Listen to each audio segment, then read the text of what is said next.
हाँ जी बे class. Very good evening to all of you. मेरी आवाज़ सबको आ रही है बेटा?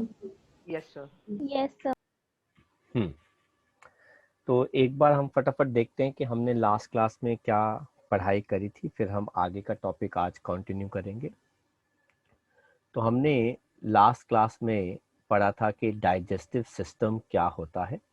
हमने पूरा डाइजेस्टिव सिस्टम ड्रॉ किया था, फिर उसकी हमने लेबलिंग भी मार्क करी थी। माउथ जो बकल कैविटी का पार्ट होता है, इसोफेगस, फिर उसके बाद स्टमक आती है। स्टमक के आगे जाके कौन अटैच्ड होता है? स्मॉल इंटेस्टाइन, जो आगे जाके किसके साथ अटैच्ड होती है? लार्ज इंटेस्टाइन के अंदर, और फिर आता है एनस। ठीक है। और इसके अलावा कुछ और भी पार्ट्स होते हैं। टंग होता है बकल कैविटी का पार्ट। ठीक है। देन कुछ डक्ट्स होते हैं जो हमारी एलिमेंट्री कैनाल के साथ ओपन होते हैं, जैसे गॉल ब्लैडर जो बाइल जूसेस को स्टोर करके रखता है, जो कौन प्रोड्यूस करता है? लिवर। ठीक है। तो बाइल डक्ट जहाँ से बाइल जो है वो स्टमक में आता है। ठीक है। देन लिवर का काम होता है बाइल को बनाना, प्रोड्यूस करना।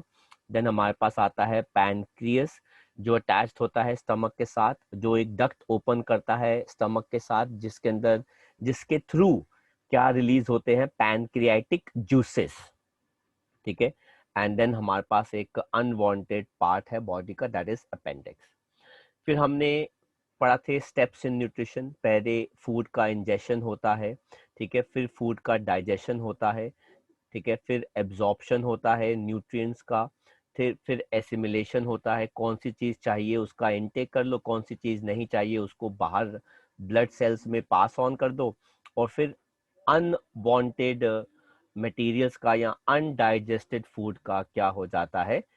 रिमूवल हो जाता है। ठीक है। फिर हमने पढ़ा था कि माउथ के कौन कौन से पार्ट होते हैं। माउथ के 3 पार्ट होते हैं: teeth, tongue and salivary glands. Teeth का काम होता है फिजिकल डाइजेशन करना, बड़े फूड पार्टिकल्स को छोटे फूड पार्टिकल्स में ब्रेक करना। टंग का काम होता है फूड के साथ सलाइवा को मिक्स करना। सलाइवा कौन प्रोड्यूस करता है? Salivary glands.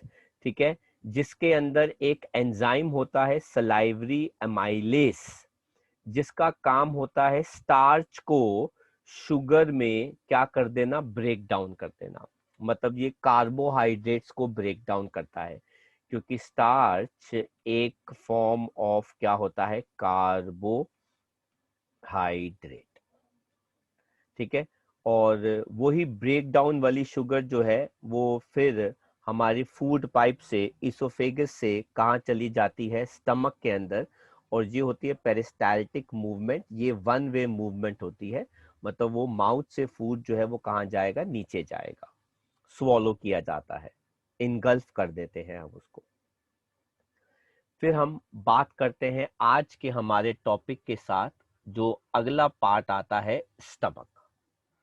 तो माउथ से सबसे पहला जो एंजाइम इंट्रोड्यूस हुआ उसका नाम था सलाइवरी अमाइलेस। इसका काम होता है स्टार्च को ब्रेक डाउन करना। अब हम स्टमक की बात करते हैं। अगर आप स्टमक का शेप देखेंगे तो ये एक जे शेप्ड ऑर्गन होता है। ये बॉडी के लेफ्ट साइड में होता है, एब्डोमेन के। यहाँ पर फूड जो होता है वो चर्न होते हुए डाइजेस्ट होता है, जिसको ऑलमोस्ट एक मील को डाइजेस्ट करने के लिए तकरीबन 3 घंटे लगते हैं। स्टमक की वॉल जो होती है अंदर की, उसके साथ अटैच्ड होते हैं टैब्यूलर ग्लैंड्स, जिनका काम होता है क्या? रिलीज करना, गैस्ट्रिक जूसेस रिलीज करना।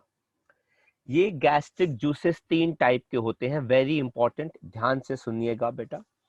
तो स्टमक की जो अंदर की वॉल होती है, अगर आप डायग्राम देखेंगे बेटा, ये जो अंदर की वॉल है स्टमक की, इसके साथ टेबुलर ग्लैंड्स होते हैं, जिनका काम होता है गैस्ट्रिक जूसेस को रिलीज करना। वो कौन कौन से होते हैं? HCl, पेप्सिन और म्यूकस।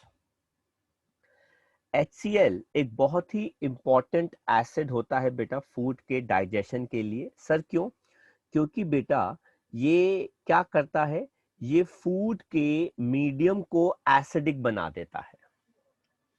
सर उससे क्या होता है? उससे क्या होता है कि अगर बाई चांस आपकी बॉडी में फूड के साथ कोई माइक्रो ऑर्गेनिजम्स चले गए तो बेटा एसिडिक मीडियम जो होता है उन माइक्रो ऑर्गेनिजम्स को किल कर देता है। तो स्टमक हमारी जो है वो फूड को डाइजेस्ट करने के लिए क्या रिलीज करती है बेटा? HCl, hydrochloric acid. सर क्यों?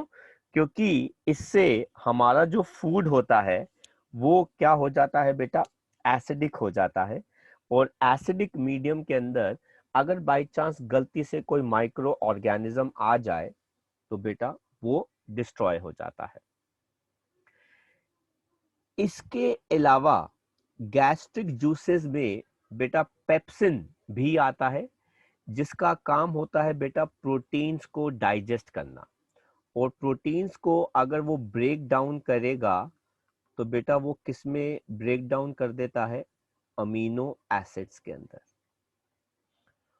और तीसरी जो इंपॉर्टेंट चीज होती है बेटा म्यूकस। बेटा अगर हमारी बॉडी में HCl रहेगा तो बेटा it is dangerous for body parts, specially कौन बेटा? स्टमक। तो स्टमक की अंदर की लाइनिंग को बचाने के लिए गैस्ट्रिक जूसेस में म्यूकस भी आता है जो स्टमक की अंदर की वॉल्स को HCl से बचाता है कि वो डैमेज ना हो जाए। तो बहुत ही इंपॉर्टेंट पार्ट है बेटा गैस्ट्रिक जूसेस का कि इनका रोल क्या होता है। और फर्स्ट टर्म में बहुत बार इसमें से 1 मार्कर क्वेश्चंस जो हैं वो आए हुए हैं। तो अगर आपको इसमें से कोई चीज कॉपी करनी हो तो आप कॉपी कर सकते हैं, फिर हम आगे बढ़ेंगे। मैं आपको बेटा एक बड़ी ही अच्छी नॉलेज देता हूं। अब वो नॉलेज क्या है जरा ध्यान से सुनना बेटा।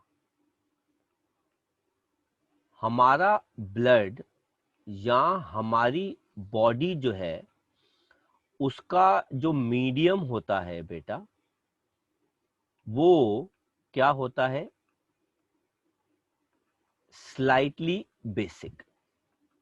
हम केमिस्ट्री के अगले चैप्टर में पढ़ेंगे पीएच स्केल क्या होता है।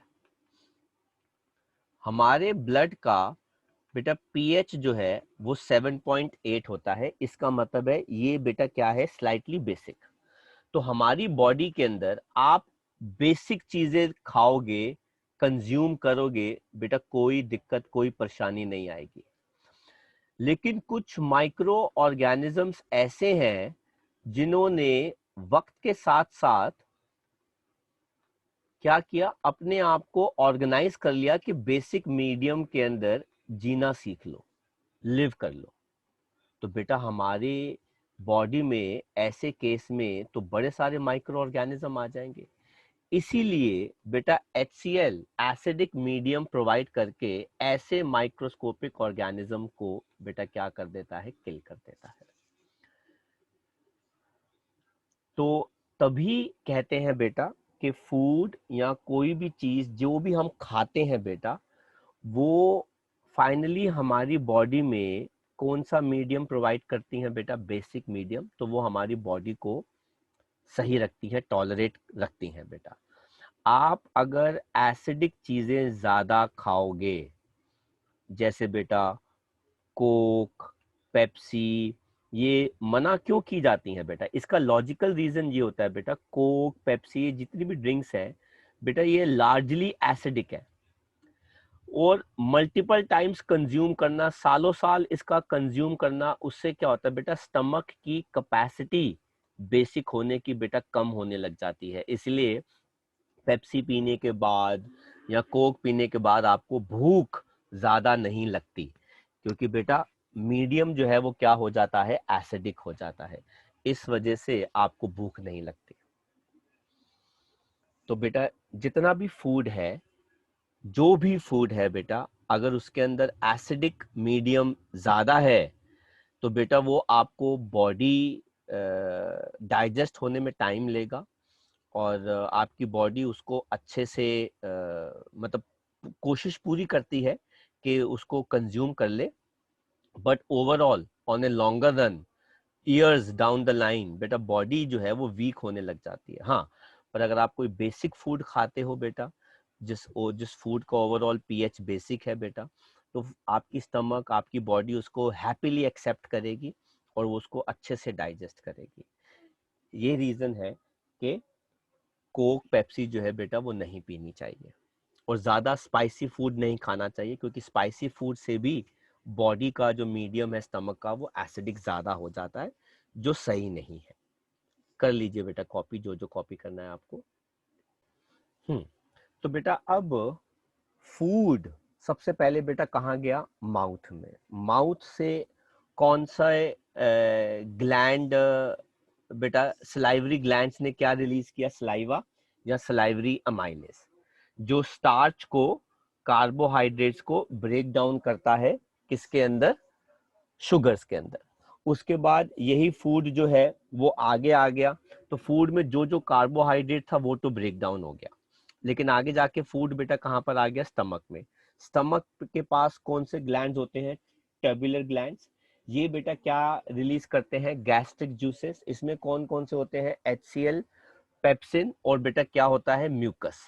बेटा HCl फूड को एसिडिक मीडियम देता है ताकि सारे माइक्रो ऑर्गेनिज्म अगर कोई है तो वो किल हो जाए, ठीक है। दूसरा क्या आता है बेटा? वो होता है पेप्सिन, जो प्रोटीन्स को, अब इस फूड में जो जो प्रोटीन्स हैं उनको ब्रेक डाउन करेगा, ठीक है, किसके अंदर? अमीनो एसिड्स के अंदर। और तीसरा होता है बेटा म्यूकस। इसका रोल क्या होता है बेटा? स्टमक की अंदर की वॉल्स HCl से डैमेज ना हो जाएं, इसलिए बेटा स्टमक की अंदर की वॉल्स म्यूकस की थिन लाइनिंग से कवर हो जाती हैं, जो उसको HCl से क्या करती हैं? प्रोवाइड करती हैं, बचाती हैं, प्रोटेक्ट करती हैं। तो अब हम आगे बढ़ते हैं बेटा। इस पूरे मेथड में, प्रोसेस में किस टाइप के मसल्स यूज होते हैं बेटा? स्पिंस्टर मसल्स जो है बेटा वो यूज होते हैं। ये स्पिंस्टर मसल्स कार्डियक में और पायरोलिक मूवमेंट में बेटा इस्तेमाल करते हैं। कार्डियक मूवमेंट बेटा क्या होता है? कार्डियक मसल्स जो होते हैं बेटा वो थ्रू आउट द लाइफ बेटा क्या करते रहते हैं? काम करते रहते हैं। जैसे बेटा हार्ट के मसल्स जो होते हैं बेटा वो स्पिंस्टर मसल्स के बने होते हैं, वो कार्डियक मसल होते हैं बेटा, जो थ्रू आउट द लाइफ बिना थके हुए काम करते रहते हैं। आप तो बेटा काम करोगे, भागोगे, थक जाओगे, टायर्ड हो गए, बैठ गए, रेस्ट कर लिया, लेकिन बेटा हार्ट कभी भी उसके मसल्स रेस्ट नहीं करते। वो लाइफ में एक ही बार रेस्ट करते हैं। जब वो रेस्ट करते हैं तो बेटा पूरा ऑर्गेनिज्म जो होता है वो रेस्ट करता है फॉर एवर। देन आते हैं बेटा अब न्यूट्रिशन के स्टेप्स इसके अंदर। अब इसके बाद बेटा फूड स्टमक से कहाँ चला जाता है? इंटेस्टाइन के अंदर। अब इंटेस्टाइन हमारे पास दो हैं, एक स्मॉल इंटेस्टाइन है, दूसरी बेटा हमारे पास क्या आती है? Large intestine. इसका कोई भी पार्ट आपको याद करने की, लेबल करने की जरूरत नहीं है। नो नीड टू ड्रॉ और लेबल, ठीक है, आपको इसमें कुछ नहीं करना है। अब स्मॉल इंटेस्टाइन बेटा क्या होता है? ये पूरे एलिमेंट्री कैनाल का सबसे लंबा पार्ट होता है और मेन डाइजेशन यहीं पर होता है। मेन डाइजेशन ऑफ फूड बेटा यहीं पे होता है। ये बेटा 6.5 मीटर लंबा कैनाल होता है बेटा स्मॉल इंटेस्टाइन, ठीक है। और कंप्लीट डाइजेशन जो है वो बॉडी का कहाँ पे होता है? स्मॉल इंटेस्टाइन के अंदर होता है। तो स्मॉल इंटेस्टाइन के साथ दो चीजें अटैच्ड होती हैं, ऑर्गन्स। एक होता है लिवर और दूसरा बेटा कौन अटैच्ड होता है? पैनक्रियास, ठीक है। तो आप देख सकते हैं बेटा, ये देखो, ये पूरा लिवर हो गया। इट इज ऑलमोस्ट हमारी बॉडी का सबसे बड़ा organ, it is the biggest organ हमारी बॉडी के अंदर, और ये 1.5 kg का होता है। और दूसरा बेटा कौन है? पैनक्रियस, जो आप देख सकते हैं यहां पर।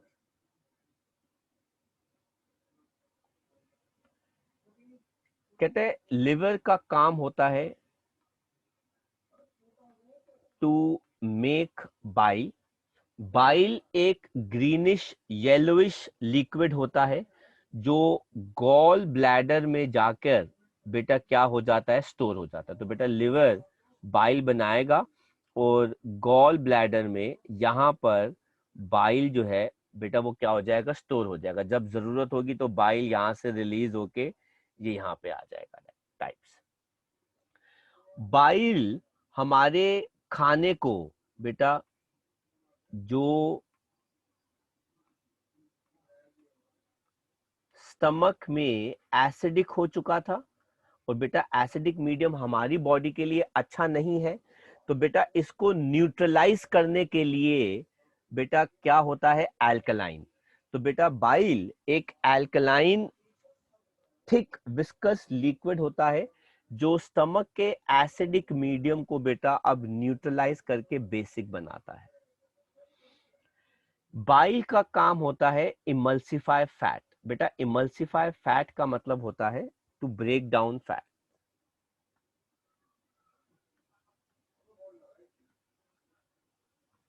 फैट्स को बेटा बाइल जो है वो ब्रेक डाउन करता है।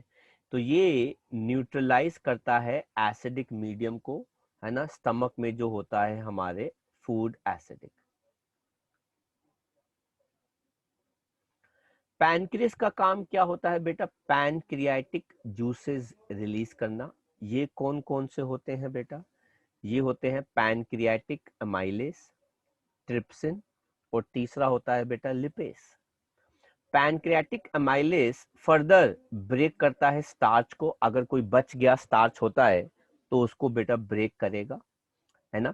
और जब बेटा स्टार्च ब्रेक होगा तो वो ग्लूकोज, ठीक है ना, या फिर किस में आ जाएगा? शुगर के अंदर आ जाएगा। ट्रिप्सिन का काम होता है अगेन डाइजेशन प्रोटीन्स का। अगर आप प्रोटीन को डाइजेस्ट करोगे, जो बच गया है उसको बेटा आप अमीनो एसिड्स में ब्रेक कर देते हो। और लिपेस का काम होता है टू ब्रेक डाउन फैट्स।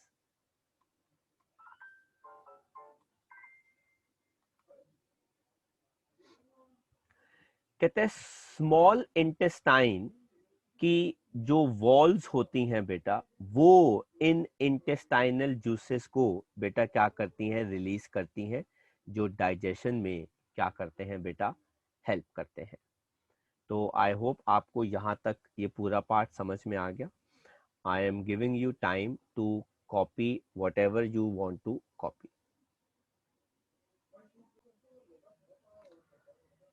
तो बेटा अब हमारा फूड जो है वो कहाँ पे आ गया है? स्मॉल इंटेस्टाइन के अंदर। अब स्मॉल इंटेस्टाइन में फूड डाइजेशन के बाद अब उसके अंदर जो एसेंशियल चीजें हैं उनको एब्जॉर्ब भी तो करना है। तो बेटा जितना भी फूड डाइजेस्टेड होता है स्मॉल इंटेस्टाइन के अंदर, वो अब पास होता है टूवर्ड्स इंटेस्टाइनल वॉल्स, मतलब उन वॉल्स के पास चला जाता है। क्योंकि इन वॉल्स, इंटेस्टाइनल वॉल्स के थ्रू बेटा क्या फ्लो करता है? ब्लड। और जो साइट ऑफ एब्जॉर्प्शन होता है, जहां पे ब्लड से ये चीजें जो होती हैं बेटा एब्जॉर्ब होती हैं, ठीक है, स्मॉल इंटेस्टाइन में, वो millions of finger like projections होती हैं, जिनको हम बेटा क्या कहते हैं? विलाय। तो बेटा स्मॉल इंटेस्टाइन की वॉल के अंदर बेटा ये आपको दिखने में तो फिंगर लाइक प्रोजेक्शन बहुत बड़ी लग रही होगी बेटा, लेकिन ये बहुत स्मॉल स्मॉल होती हैं और मिलियंस के नंबर में होती हैं, ठीक है। फिंगर लाइक प्रोजेक्शंस जिनको हम क्या कहते हैं? विलाय, जहां पे आपके एसेंशियल न्यूट्रिएंट्स जो है बेटा वो एब्जॉर्ब होते हैं। और सर ये फिंगर लाइक में क्यों होते हैं बेटा? सरफेस एरिया इंक्रीज करने में। सर वो कैसे? अब देखो, अगर इंटेस्टाइनल वॉल फ्लैट होगी तो बेटा सरफेस एरिया इतने से इतना ही रहा। लेकिन अगर इंटेस्टाइनल वॉल्स के अंदर बेटा ऐसे millions of finger like projections होंगे।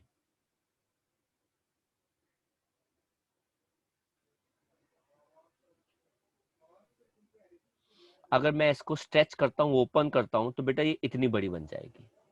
तो बेटा सरफेस एरिया इंक्रीज करने के लिए नेचर ने हमारी स्मॉल इंटेस्टाइन के अंदर की जो वॉल है, इंटेस्टाइनल वॉल्स, उसमें ऐसे फिंगर लाइक प्रोजेक्शंस दिए हैं जिनको हम क्या कहते हैं, विलाय। और बेटा ये विलाय जो है बेटा क्या करते हैं, बेटा एसेंशियल चीजों को क्या करते हैं, एब्जॉर्ब करते हैं। अब मैं आपको एक बड़ा एक इंटरेस्टिंग फैक्ट बताता हूं बेटा, ठीक है। अब आप अभी अडोलेसेंट एज के अंदर है, टीन एज के अंदर है। इस एज में, ठीक है, मैं टेक्निकल नेम्स नहीं ले रहा, इस एज में आपकी बॉडी के अंदर ग्रोथ हार्मोन्स रिलीज होते हैं। ये ग्रोथ हार्मोन्स के अंदर बेटा एक ऐसा केमिकल रिलीज होता है जो ये विलाय जो है बेटा वो क्या कर लेती हैं, अटैच कर लेती हैं, एब्जॉर्ब कर लेती हैं। और ये जो केमिकल होता है बेटा, ये ऐसा केमिकल होता है जो आपको क्रेविंग देता है क्या खाने की बेटा, जंक फूड खाने की क्रेविंग देता है। You would like to eat burger, pasta, pizza, momos, ठीक है ना, या स्वीट चीजें आपको खाने का मन करता है। वो इसीलिए होता है क्योंकि वो जो ग्रोथ हार्मोन्स रिलीज होते हैं बेटा, वो एक ऐसा केमिकल रिलीज करते हैं जो फिंगर लाइक प्रोजेक्शन जो होती है बेटा वो एब्जॉर्ब कर लेती हैं। तो आपको फूड की क्रेविंग होती है ये सब चीजें खाने की। तो आफ्टर नॉर्मली क्या होता था कि इवनिंग के अंदर जब आप फ्रेंड्स के साथ पार्क में खेलते हो या आपको भूख लगती है, तो आपको ये जो कॉर्न फ्लावर होता है, मैदा खाने का मन करता है। क्योंकि ये सारी चीजें जो होती हैं, है नो, जो पिज्जा हो गया, पास्ता हो गया, बर्गर हो गया, मोमोज हो गए, ये सब मैदे का बनता है। That is the reason you people have cravings. ठीक है, तो आपको इसमें से कुछ कॉपी करना हो बेटा तो कॉपी कर लो, फिर हम आगे बढ़ेंगे। Excuse me sir. हाँ जी बेटा। सर मैंने लेट ज्वाइन करा था, तो तो अभी तक का आपने हाँ सर, एक्चुअली मैं सो गई थी क्लास के बाद। कोई चैट में लिख रहा है कि एब्जॉर्प्शन रिपीट कर दो। एक मिनट, देखा नहीं बेटा। हाँ जी,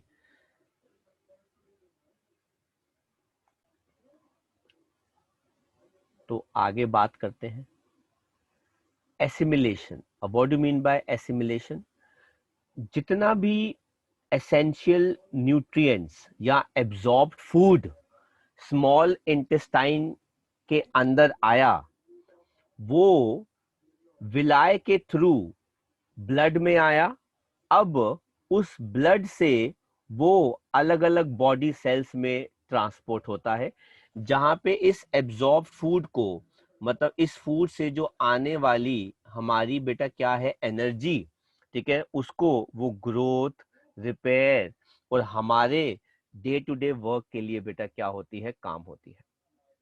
तो डाइजेस्टेड फूड, ठीक है ना, जो इस्तेमाल नहीं होता, जो बच जाता है, वो हमारी लिवर में स्टोर हो जाता है इन फॉर्म ऑफ ग्लाइकोजन। तो प्लांट्स में यही डाइजेस्टेड फूड हमने पढ़ा था किस फॉर्म के अंदर स्टोर होता है, स्टार्च। पर एनिमल्स में ये डाइजेस्टेड फूड जो बच जाता है, ये बेटा किस फॉर्म में स्टोर होता है, ग्लाइकोजन। ये दोनों ही बेटा किसका पार्ट होते हैं, कार्बोहाइड्रेट्स का पार्ट होते हैं। तो ग्लाइकोजन और स्टार्च दोनों ही कार्बोहाइड्रेट्स होते हैं। तो स्टार्च को भी अगर ब्रेक डाउन करोगे तो बेटा क्या मिलेगा, ग्लूकोज। ग्लाइकोजन को भी अगर ब्रेक डाउन करोगे तो बेटा क्या मिलेगा, ग्लूकोज, क्योंकि सिंपल फॉर्म कार्बोहाइड्रेट्स का ग्लूकोज ही होता है। तो कर लो कॉपी बेटा इसको। ठीक है बेटा, आगे बढ़ते हैं। अब हम बात करते हैं बेटा एब्जॉर्प्शन की। तो एब्जॉर्प्शन के बाद हमारे पास क्या आता है, इजेशन। जितना भी अनडाइजेस्टेड फूड हमारी बॉडी में बचता है, वो एक तरह का बेटा क्या होता है, वेस्ट होता है। तो ये हमारी बॉडी से रिमूव होना बहुत जरूरी होता है। तो वेस्ट या अनडाइजेस्टेड फूड को बेटा हमारी बॉडी से क्या होता है, रिमूव। उस प्रोसेस को क्या कहते हैं, इजेशन। तो ये क्या हो जाता है, रिमूवल ऑफ वेस्ट और undigested food is known as egestion. तो स्मॉल इंटेस्टाइन से जितना भी अनडाइजेस्टेड फूड होता है, अब बेटा वो कहाँ ट्रांसफर हो जाता है, चला जाता है लार्ज इंटेस्टाइन के अंदर। यहाँ पे भी थोड़ा बहुत वाटर जितना चाहिए आपको फूड के रिमूवल के लिए, उतना लार्ज इंटेस्टाइन की जो अंदर की वॉल्स हैं उतने वाटर को एब्जॉर्ब कर लेंगी। मतलब ना ज्यादा वाटर एब्जॉर्ब होगा, ना कम वाटर एब्जॉर्ब होगा। और बाद में यही अनडाइजेस्टेड फूड या वेस्ट जो होता है वो रेक्टम में जाके बेटा क्या हो जाता है, स्टोर हो जाता है। और स्टोर होने के बाद ये बॉडी से क्या हो जाता है, रिमूव।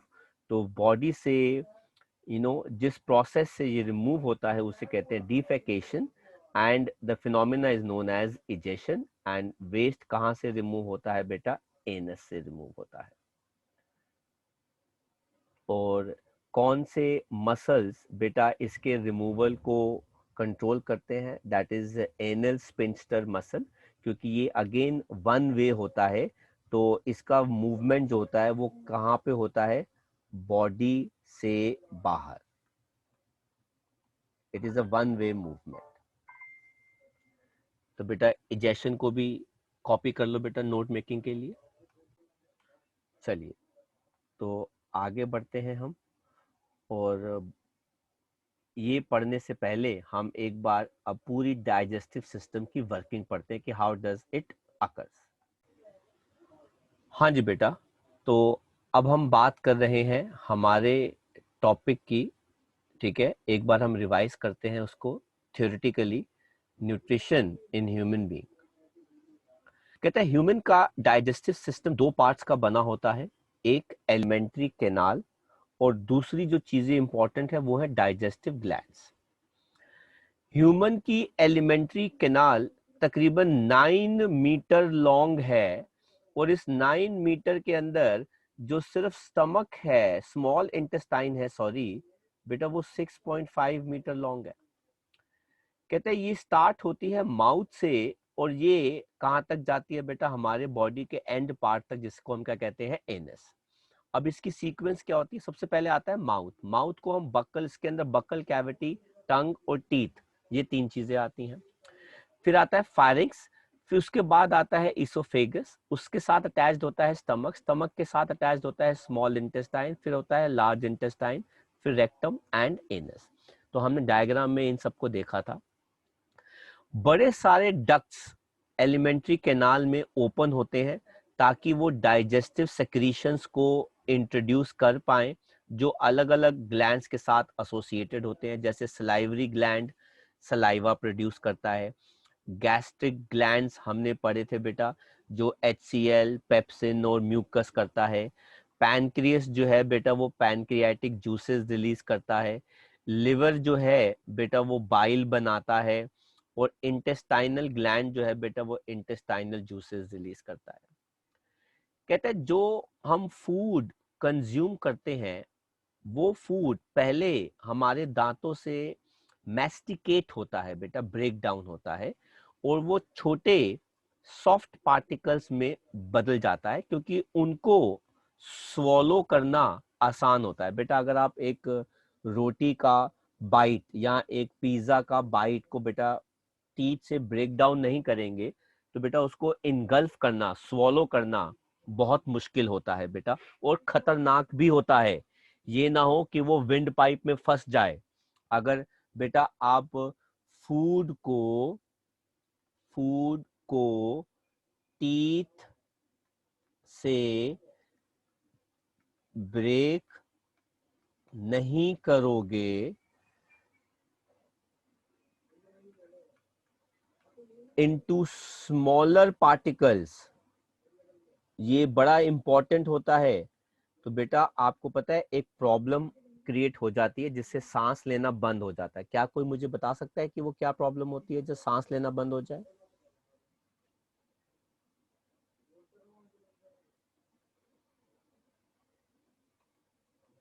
उसे कहते हैं बेटा चोकिंग।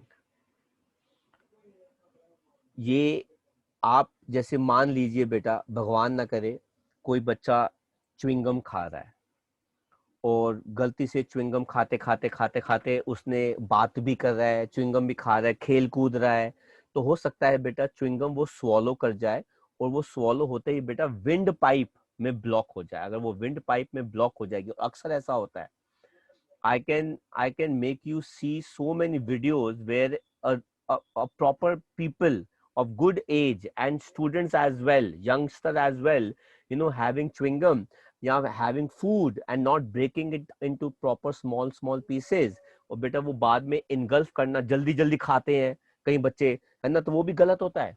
क्योंकि बेटा जल्दी जल्दी खाओगे इसका मतलब है कि आप बड़े बड़े फूड के पार्टिकल्स को एकदम से स्वॉलो कर रहे हो, जो गलत है, और वो विंड पाइप में बेटा फंस जाते हैं जिससे चोकिंग शुरू हो जाती है। एंड विद इन 3 मिनट्स अगर उस पेशेंट को या उस इंसान को प्रॉपर बेटा सीपीआर ना मिले या टेक्निक ना मिले तो बेटा उसकी जान भी जा सकती है। तो choking is very very dangerous. तो इसीलिए फूड का मेस्टिकेट होना, मतलब उसको च्यू करके सिंपल पार्ट्स में ब्रेक करना बहुत जरूरी होता है। कहते हैं ड्यूरिंग मेस्टिकेशन ऑफ फूड, बेटा दांतों से जब ब्रेक डाउन करते हो तो सलाइवा भी प्रोड्यूस होता है, जिसके अंदर एक एंजाइम होता है सलाइवरी एमाइलेस, जिसका काम होता है स्टार्च को ब्रेक डाउन करना। स्टार्च एक कॉम्प्लेक्स मॉलिक्यूल होता है, उसको ब्रेक डाउन करना into sugar and simpler molecules. इसका मतलब डाइजेशन हमारे माउथ में ही शुरू हो जाता है। जब ये फूड थॉरोली मिक्स हो जाता है सलाइवा के बाद with the help of muscular tongue, तो ये एलिमेंट्री कैनाल जिसके पास मसल्स होते हैं जो रिदमिकली कॉन्ट्रैक्ट करते हैं ताकि वो फूड को अंदर की तरफ पुश कर सकें, जिसको हम कहते हैं पेरिस्टालसिस। ठीक है, तो फूड जो है वो माउथ से अंदर जे शेप्ड स्टमक ऑर्गन, क्या नाम होता है बेटा, स्टमक, वहां पर पहुंच जाता है विद द हेल्प ऑफ क्या, फूड पाइप कॉल्ड इसोफेगस। पर बेटा very important mark, alimentary canal का ऐसा कौन सा ऑर्गन है जहां पे डाइजेशन नहीं होता? तो बेटा उसका आंसर है इसोफेगस। तो बेटा इसोफेगस से सिर्फ फूड ट्रांसफर होता है, no digestion takes place in oesophagus. अब सर जो ये लिखा हुआ है टीथ के बाद ऊपर वो एरो में, है ना सर, ये वॉइस बॉक्स है ना? नहीं बेटा, वॉइस बॉक्स उससे पहले अटैच होता है, थोड़ा सा पहले की तरफ, ऊपर की तरफ। तो सर ये किसका टर्म है? तो बेटा मतलब वॉइस वॉइस बॉक्स, बॉक्स को वॉइस बॉक्स ही लिखते हैं हाँ जी बेटा, या वॉइस ये बॉक्स वाला टर्म होता है? नहीं, फारिंक्स भी कह सकते हैं बेटा। ठीक है, हम उसको, बट उसको नॉर्मली हम सिंपल वर्ड्स में वॉइस बॉक्स लिखते हैं, बायोलॉजिकल टर्म्स अलग होती हैं, पर हम उसको सिंपली तो सर ये क्या होता है? बेटा फेरिंक्स क्या होता है? बेटा फायरिंग्स जो होता है वो आप अपने मान के चलो कि आपके माउथ से लेके आपका जो एडम्स एप्पल होता है ना, वहां तक का पोर्शन होता है। Okay sir. नोज, अगर आप अपना हैंड नोज नोज पे रखते हो, ऊपर की फिंगर जो है वो नोज पे रखो और थंब जो है वो एडम्स एप्पल के वहां रखो। ठीक यस है, सर। तो बेटा आपका पूरा हैंड जो है वो फारिंग्स को कवर कर रहा है। Okay sir. हम्म कहते हैं अब जब फूड स्टमक में आता है तो स्टमक जो है वो HCl रिलीज करता है, एक protein digestive enzyme pepsin release करता है अलोंग विद म्यूकस, इन तीनों को कहते हैं गैस्ट्रिक जूसेस। HCl का काम होता है एसिडिक मीडियम में कन्वर्ट कर देना ताकि पेप्सिन अच्छे से एक्ट कर सके बेटा। तो याद रखना बेटा, पेप्सिन जो होता है बेटा वो एसिडिक मीडियम में ही अच्छे से काम करता है, फर्स्ट। और दूसरा, एसिडिक मीडियम जो है बेटा वो माइक्रो ऑर्गेनिज्म जो होते हैं हार्मफुल, उनको भी किल कर देता है। इसके अलावा HCl help in destroying the bacteria which is present in the food. कहते हैं म्यूकस प्रोटेक्ट करता है हमारी स्टमक की अंदर की लाइनिंग को फ्रॉम HCl। ये पेप्सिन जो एंजाइम है ये प्रोटीन्स को पहले ब्रेक करता है पेप्टोन्स के अंदर, और उसके बाद गैस्ट्रिक लिपेज जो होता है वो लिपिड्स को ब्रेक डाउन करता है। तो बेटा प्रोटीन्स ब्रेक डाउन होते हैं peptones, peptones further break down होते हैं बेटा किसके अंदर, अमीनो एसिड्स के अंदर। हम इतने टर्म्स नहीं पढ़ेंगे, ठीक है, बट हर का बायोमोलिक्यूल बड़े से छोटा होता जा रहा है। तो पहले प्रोटीन पेप्टोन्स में जाएगा जो पेप्सिन करता है, और फिर गैस्ट्रिक लिपेज जो है बेटा वो लिपिड्स को ब्रेक डाउन करता है। अब ये फूड स्टमक से रिलीज होके स्मॉल अमाउंट्स में highly coiled and compact small intestine के अंदर एंटर करता है, जो लार्जेस्ट पार्ट होता है डाइजेस्टिव सिस्टम का, जिसको रेगुलेट करता है sphincter muscle contraction and relaxation. Small intestine carnivores की छोटी होती है क्योंकि मीट को डाइजेस्ट करना इजी होता है as compare to digest plants. इसीलिए बेटा जो हर्बीवोर होते हैं उनकी जो स्टमक होती है बेटा, स्मॉल इंटेस्टाइन सॉरी, वो ज्यादा बड़ी होती है क्योंकि बेटा सेल्यूलोज को डाइजेस्ट करने में टाइम ज्यादा लगता है। तो बेटा जो नॉन वेजिटेरियन है बेटा, तो उस नॉन वेजिटेरियन पार्ट को बेटा डाइजेस्ट करना इजी होता है, पर जो वेजिटेरियन होते हैं बेटा, तो अगर हम उन एनिमल्स की बात करें और अपने आप को कंपेयर करें तो डियर, काओ बेटा, इनकी जो इंटेस्टाइन है वो ज्यादा बड़ी होती है क्योंकि बेटा ये प्लांट्स खाते हैं, प्लांट्स सेल्यूलोज के बने होते हैं जिसको डाइजेस्ट करना थोड़ा डिफिकल्ट होता है क्योंकि सेल्यूलोज ज्यादा कॉम्प्लेक्स होता है। लेकिन बेटा नॉन वेज, मटन, चिकन बेटा इसको डाइजेस्ट करना थोड़ा सा इजी होता है। इसीलिए जो कार्निवोर एनिमल्स होते हैं, टाइगर, लायन, वुल्फ एटसेट्रा बेटा, इनकी जो स्मॉल इंटेस्टाइन होती है वो कंपैरिजन में छोटी होती है। कहते हैं कंप्लीट डाइजेशन कार्बोहाइड्रेट्स का, फैट्स का, प्रोटीन्स का, सबका कहां पर होता है, स्मॉल इंटेस्टाइन के अंदर। यहां तक बेटा सब कुछ क्लियर है? किसी ने कुछ कॉपी वगैरह करना है तो कॉपी कर लो, फिर हम आगे बढ़ने वाले हैं। तो बेटा मैं ये सब हटा रहा हूं और फिर हम आगे बात करते हैं।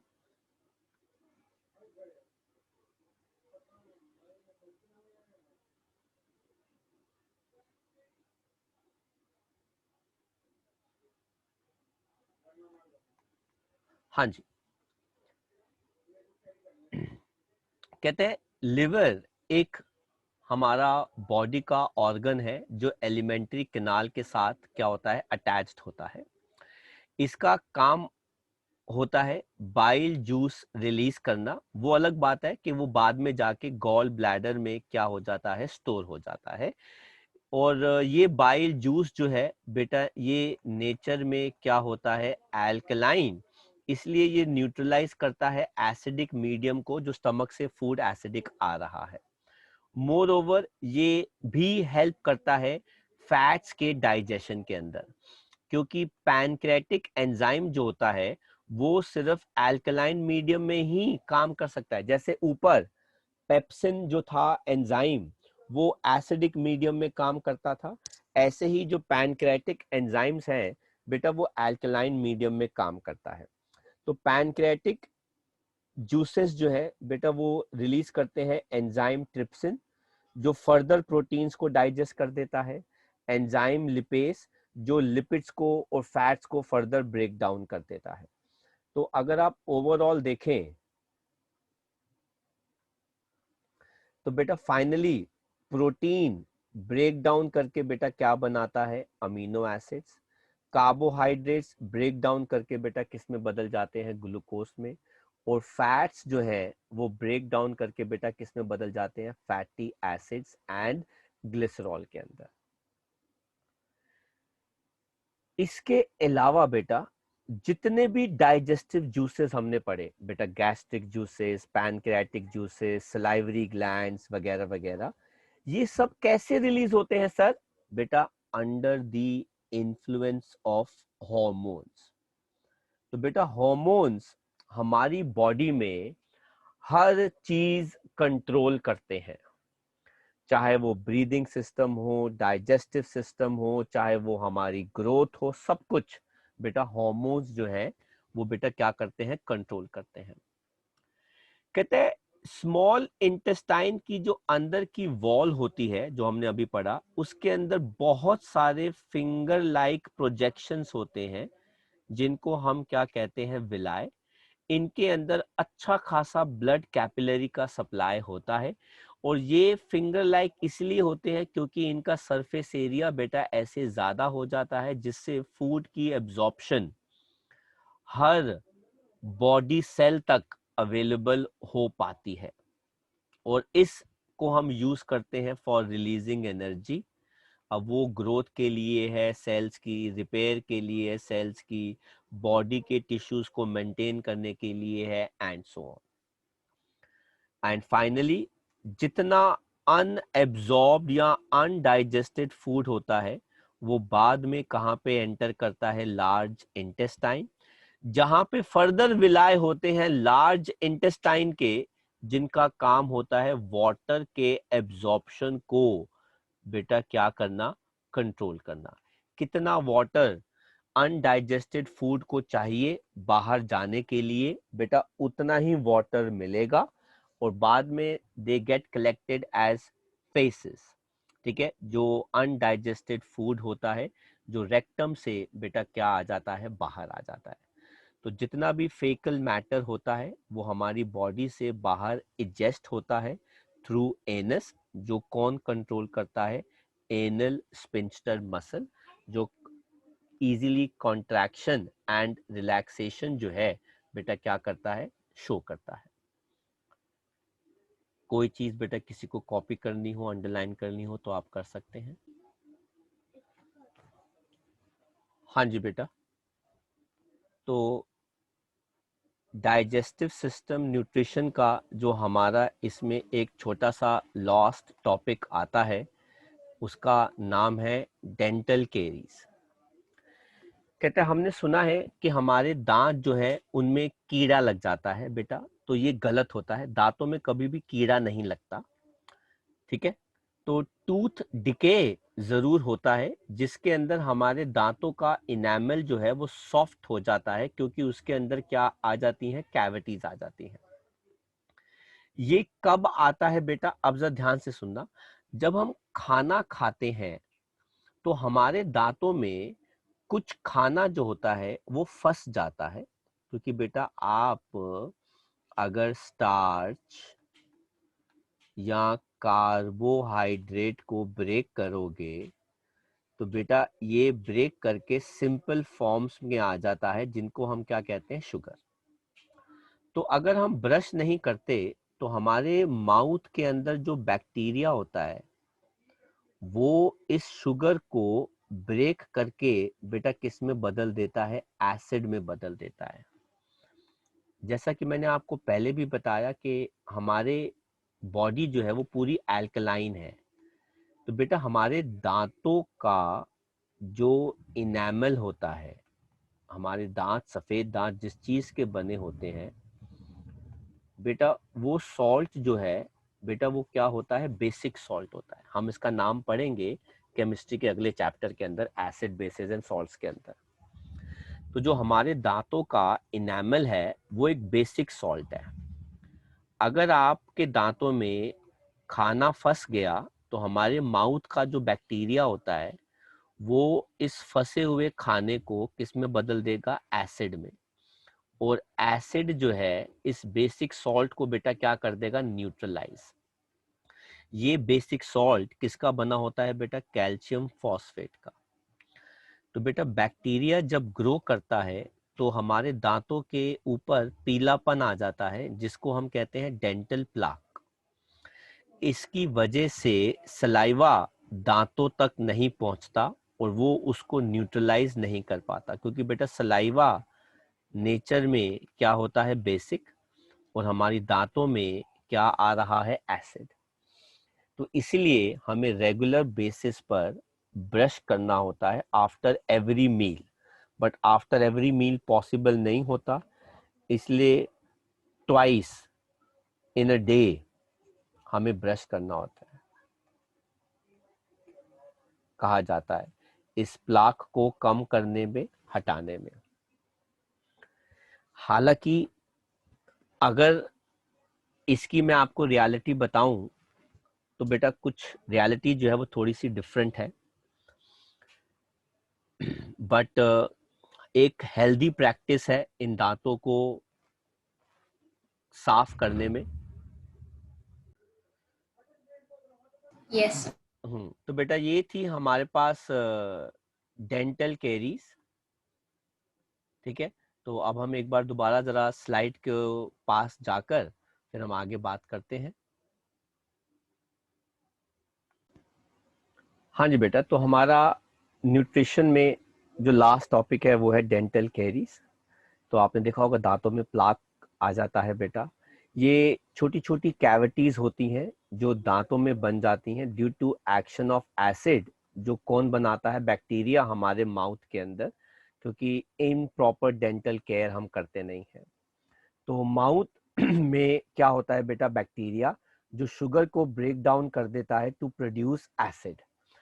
हमारे टीथ जो होते हैं बेटा वो किसके बने होते हैं, कैल्शियम के। ये एसिड जो होता है बेटा वो कैल्शियम में क्या हो जाता है, डिसॉल्व। सॉरी, ये कैल्शियम जो होता है वो एसिड्स में क्या हो जाता है, डिसॉल्व फ्रॉम टूथ इनेमल, जिसकी वजह से दांतों में कैविटीज बननी शुरू हो जाती हैं। तो ये कैविटीज का फॉर्मेशन रिड्यूस करता है distance between the outside of the tooth and the pulp cavity. जहां पे ये जो पार्ट होता है ना बेटा, जहां पे नर्व्स दांतों को टच करती हैं बेटा, उसको हम कहते हैं पल्प कैविटी।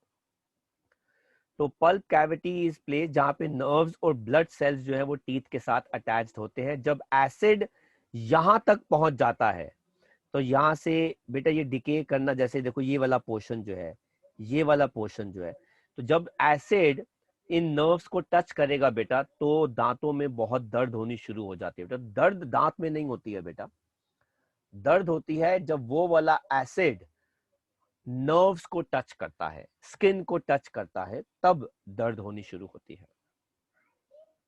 तो टूथ एक होता है। तो बेटा teeth are covered with a sticky yellowish layer of food and bacteria, जिसको हम क्या कहते हैं, डेंटल प्लाक। ये इन्होंने नाम दे दिया है, डेंटल प्लाक का नाम दे दिया इन्होंने।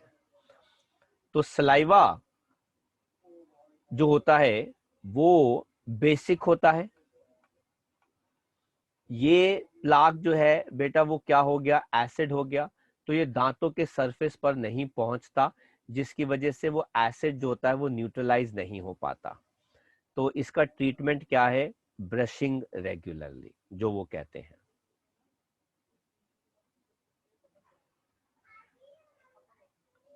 ठीक है, तो ये क्वेश्चन आंसर्स हैं जिनको तो हम बाद में करेंगे। आपको इसमें से कुछ कॉपी करना हो बेटा तो आप कॉपी कर सकते हैं। हाँ जी बेटा।